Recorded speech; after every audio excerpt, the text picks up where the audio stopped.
Hello and welcome back to my channel. Today I'm going to be showing you all the books that I have bought during a huge book haul.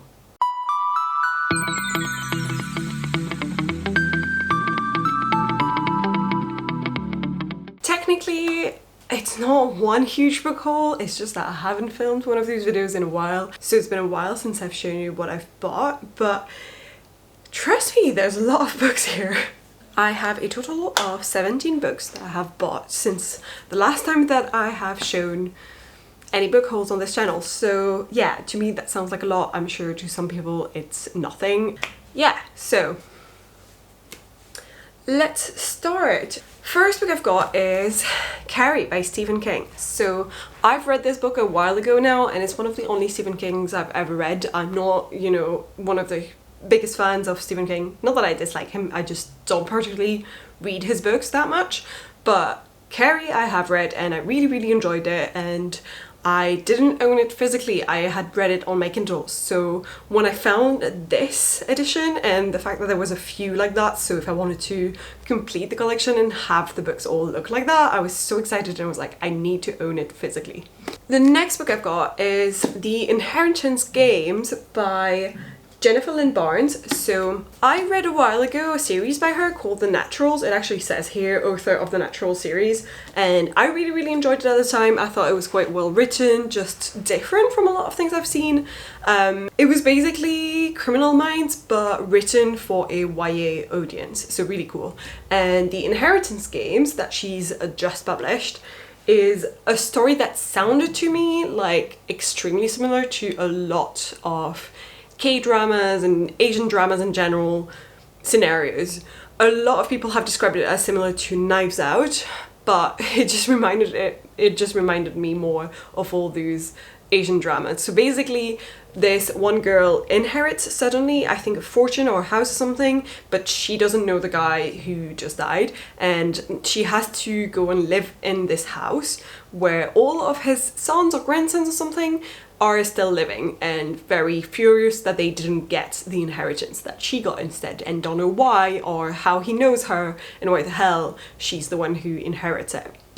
The next book I've got is Dune, this anniversary edition. I think it's an anniversary edition, but it's like for sure a limited edition. It's so fucking gorgeous. Look at how shiny it is and those sprayed edges. I'm in love.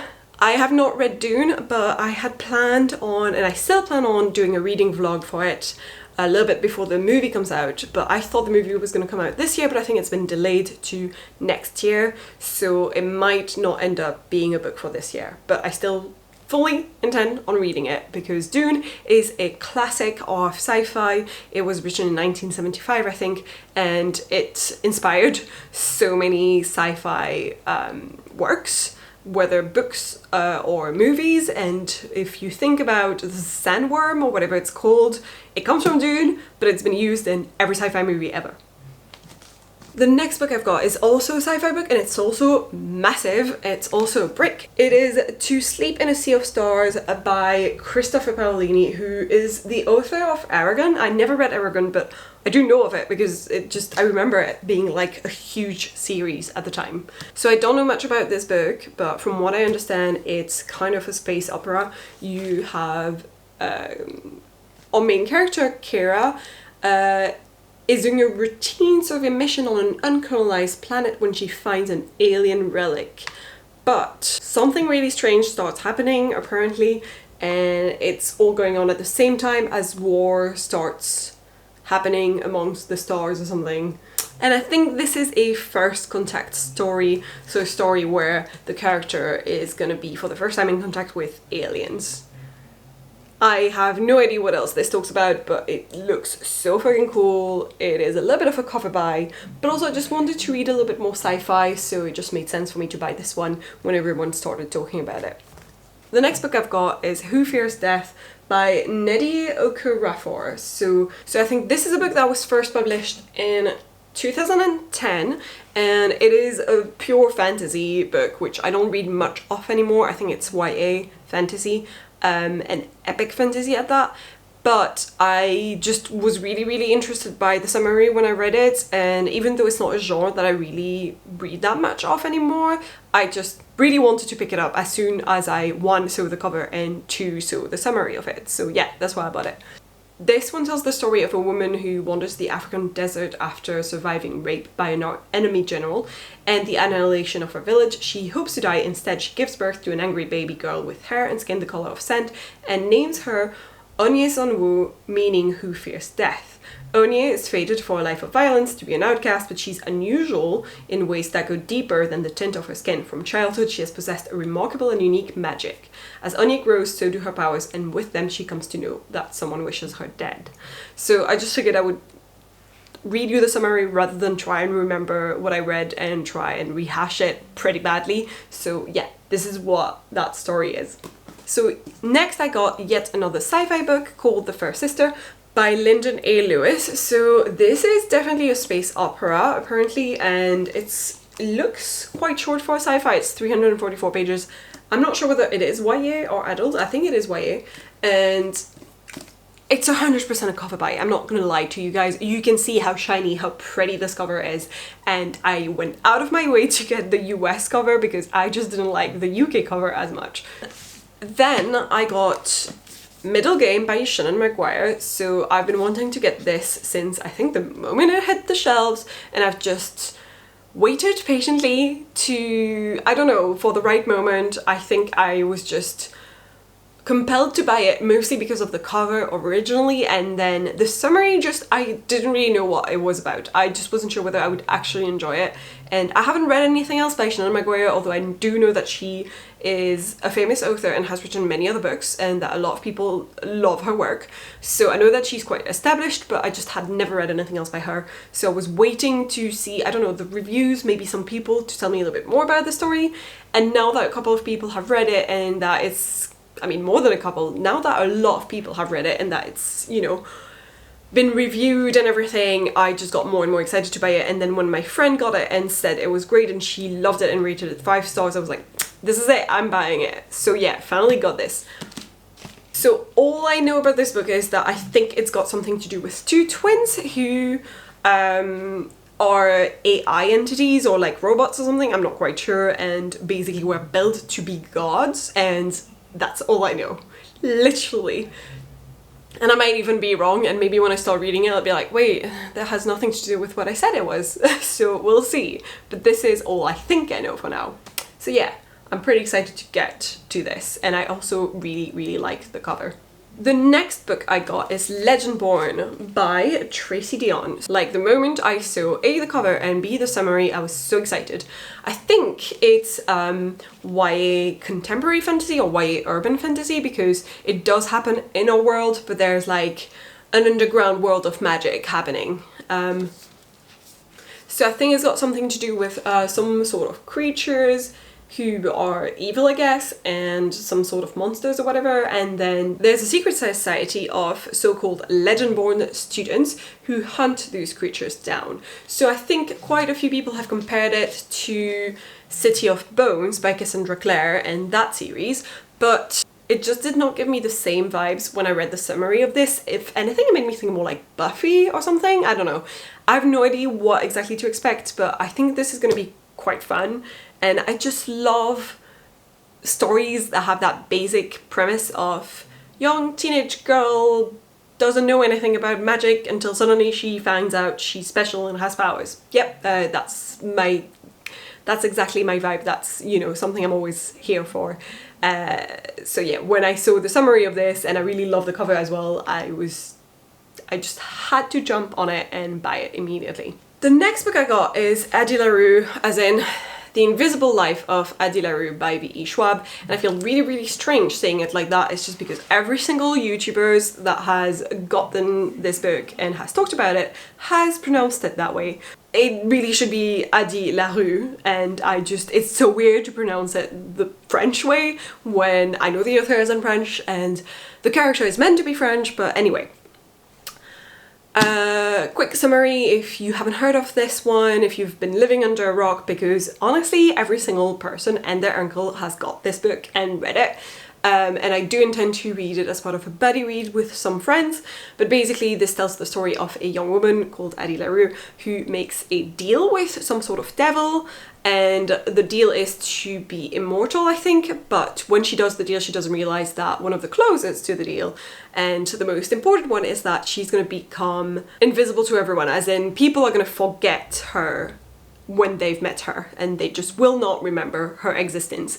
But one day apparently I think she walks in a bookshop or something and some guy does remember her, and I guess that's when things start changing. So yeah, that's all I know about it, but I don't know, I'm a little bit apprehensive about it because so many people have read it. I'm not entirely sure the summary was something I really wanted to read, but also I have huge FOMO and I need to get through this book just to know what it's all about because every fucking person has been reading it. Next, I got myself Magic Lessons by Alice Hoffman. So this one is the prequel to Practical Magic and what is the second one again? And The Rules of Magic. So basically, Practical Magic, if you're thinking of the movie, yes, the book is what inspired the movie, but they're very, very different experiences. The book feels way more whimsical and very subtle hints of magic through it, and it's much more about a family story and women in a family. So it's about two sisters and then one of these women's daughters who are also two sisters, and yeah, it's about familial love and learning from that from life experiences and that kind of stuff. I don't even know how to describe it, but it is the perfect autumnal read if you're thinking of picking it up. Definitely do. It has so many fall vibes. Just thinking about that book, I'm like, yeah, perfect for autumn. Definitely recommended. But then The Rules of Magic came out, which was about the aunts in the first book, Jet and Frances, and their lives when they were young and when they were teenagers, and their brother who died quite a young age. So that book was also really fun and I absolutely adored reading it, but it had a little bit more magic in it and it was just a little bit less subtle, and it was obviously set in the past. I can't remember, I think it's set in New York somewhere in the 50s maybe? No, 30s?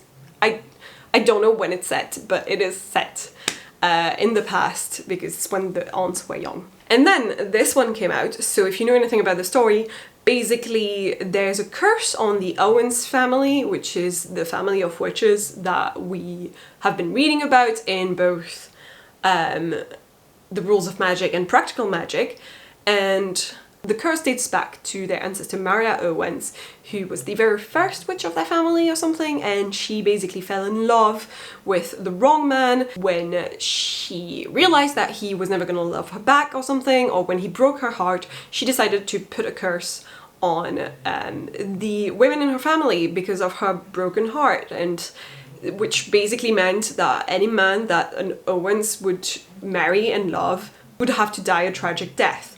And this story is about Maria Owens and her life, so I guess it happens in the 1600s, so completely different setting from the other two books, but I'm hoping that it's going to give me the same vibes as the other two because I really enjoyed reading them. The next book that I bought was Pine by Francine Toon. All I know is that this is a thriller happening in Scotland and that it's happening in a small community there and there's weird, strange things happening, and that it's got hints of horror, or that it's a little bit, at the very least, scary, horrific, whatever. And I think it's got something to do with the main character, her mother disappearing years ago or something. Again, that's all I know about this book and I'm very excited to get to it. The next book I got is Death on the Nile by Agatha Christie, so I still haven't read this one. It is one of her most famous books that she has written. I do really want to get to it at some point, but mostly I also just bought it because that edition is gorgeous and it matches the edition that I've got of And Then There Were None. So yeah, I'm looking forward to reading this one as well. The next book I got is Bunny by Mona Awad. So this one everyone has been talking about, and I'm not even sure that it is that recent, so I almost feel like it just suddenly everyone was talking about it because on BookTube it suddenly exploded. I think the story sounds like everyone is talking about it like super weird. It's got hints of dark academia, but from the summary of it and from what people have told me about it, it sounds a lot like a very similar plot to Heather's, but apparently it's weirder and more horrific. And yeah, So I think the reason it's called Bunny is because it's talking about a bunch of girls in school or in college, I think, who are all calling each other Bunny, and it's part of their little gang of girls. And one day the main character is invited to be part of that girl gang, and things start getting weird, and that's all I know. Then the next book I've got is The City We Became by N.K. Jemisin. So this one is quite a recent published book by her, but she has written a lot more books that are fairly famous, I think, and she's quite an established author in the sci-fi fantasy community, so I think she's a fantasy author in general. This one talks about cities that have souls, and New York seems to have more than one. It's got 5 or 6 or something, and these souls are represented by real people, so I think all these people suddenly wake up and they know that they are the soul of the Bronx or the soul of Brooklyn or something like that. That's all I know about it, but it sounds really cool and like a fun, completely original and different concept, so I'm very excited to read it. I'm gonna stop saying I'm super excited to read it because that is like the one sentence you can probably drink to during this video and be drunk by the end of it. But anyway, the next book that I've got is Clown in a Cornfield by Adam Cesare or Adam Cesare. I don't know if he's Italian or not. Anyway, and I think it is a horror or thriller YA novel that is basically super similar to slasher movies from what I've heard other people say, and has a clown. So if you're scared of clowns, don't buy this book. If you like to be scared of clowns, do buy this book. The next book that I've got is The Whisper Man by Alex North. So I keep seeing a few people on BookTube talking about this book, and the curiosity got the best of me and I just needed to buy it and see what it was all about. Again, I went out of my way to get this cover because I do not like the UK cover. It's got like just a butterfly in yellow on some grey background, and this one looks so much cooler, and I'm so happy I did get this one. There was a serial killer in the past called the Whisper Man who whispered to lure his victims out.